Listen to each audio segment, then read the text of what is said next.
Hello mga Kalingap, isang mapagpalang araw pong muli sa ating lahat at welcome back sa aking munting channel, Kalingap Angels 27. At sa mga bago pa lang po sa aking munting channel, huwag po natin kalimutang suportahan ang ama ng Kalingap, Kuya Val Santos Matubang at Kalingap Rab. At paunawa, panoorin po muna ang full video bago mag-comment para malaman ang nilalaman nito. So dito nga po mga Kalingap, mga ka-EDC, mukhang nasa mood nga po yung ating hubby.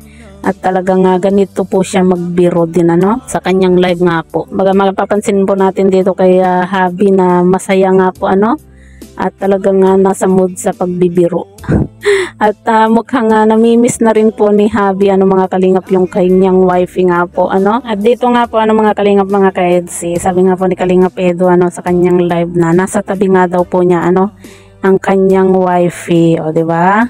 Mukhang namimiss na nga po ni Kalingap Edo yung kanyang wifey nga po, lalo na po at pasukan na kumaga bihira na po silang magkasama, hindi po kagaya nung wala pong pasok na talagang pwede po silang magkasama palagi lalo na po sa pag-scout nga po, di ba?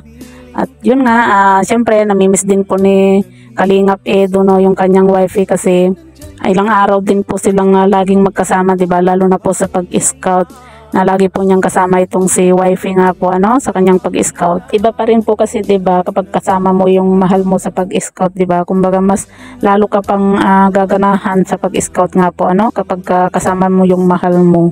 'Di ba? Kasi kita naman po natin yung kanilang banding, 'di ba?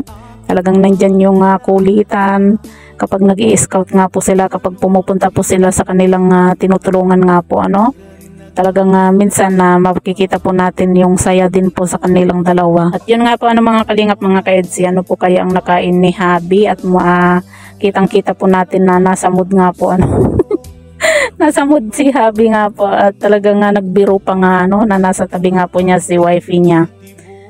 Kumbaga wala na po yung topak. Wala na pong topak si Kalingap Edo mga Kalingap. Kasi nung nakaraan sa kanyang live na may topak nga po ito. Ngayon makikita po natin na masaya nga po at talagang nasa mood pa sa pagbibiro. Sa bagay mga Kalingap, mga ka-EDC, hindi naman po talaga may iwasan na minsan nagkakaroon po tayo ng topak, 'di ba? Kahit sino naman po sa atin lalo na kapag may tampuhan, 'di ba? At alam naman natin nung nakaraan may tampuhan nga po yung dalawa dahil nga po sa na-late nga po si Viancy sa kanyang schedule nga po sa kanyang ngipin. Kaya naman nagkatopak nga po.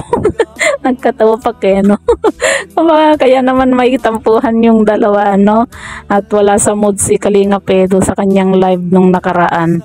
Pero ngayon kitang-kita po natin na talagang masayang-masaya nga po itong si Kalingap Edo at talagang nasa mood din po talaga ito sa pagbibiro.